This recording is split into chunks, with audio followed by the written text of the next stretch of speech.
Amb el preu del transport, els manuals, el cost de la matrícula i la impossibilitat de compaginar feina i estudis, l'esforç per entrar i seguir a la universitat és cada vegada més gran. A més, no disposem de beques que ho compensin i encara tenen la barra d'incrementar les beques per mèrits acadèmics. Estan expulsant els pobres de la universitat per convertir-la en espais cedits a les èlits adinerades. És per això que el 27 de febrer construirem barricades de resistència contra els atacs dels privilegiats.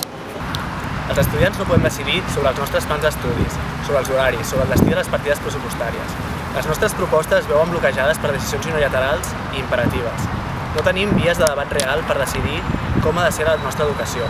El 27 de febrer tancarem els nostres centres per exigir instituts i universitats participatives, democràtiques i transparents. Els països catalans compartim territori, cultura i llengua.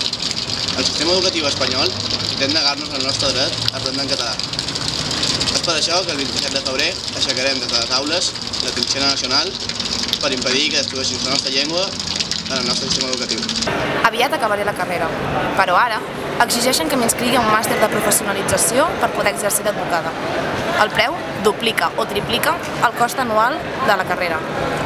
I sé que això té un objectiu clar, limitar l'accés a la professió de l'advocacia.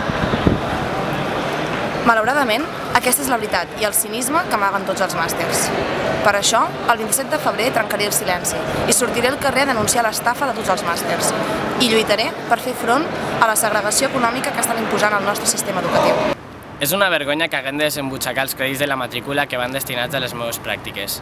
Ho és perquè estic pagant per treballar. Els abusos en contractes en pràctiques no són més que un espill de l'explotació laboral que patim. La reforma laboral o els acomiadaments dels qui no callen ens fan sentir com allò que som, mercaderia barata en mans de qui ens contracta. El 27 de febrer la nostra feblesa individual es transformarà en força col·lectiva. A casa els ingressos disminueixen. Assumir els costos que suposa estudiar és un repte diari. No puc seguir mostrant-me passiva veient com el drama només afecta a les famílies humils, aquests que treballem de sol a sol per uns altres, aquests a qui se'ns tanquen les portes dels hospitals, aquests a qui se'ns exigeix pagar els abusos de la classe adinerada del país. Dia 27 ens trobem als carrers i exigirem que els nostres impostos no serveixen per sufragar el seu deute, sinó la nostra educació.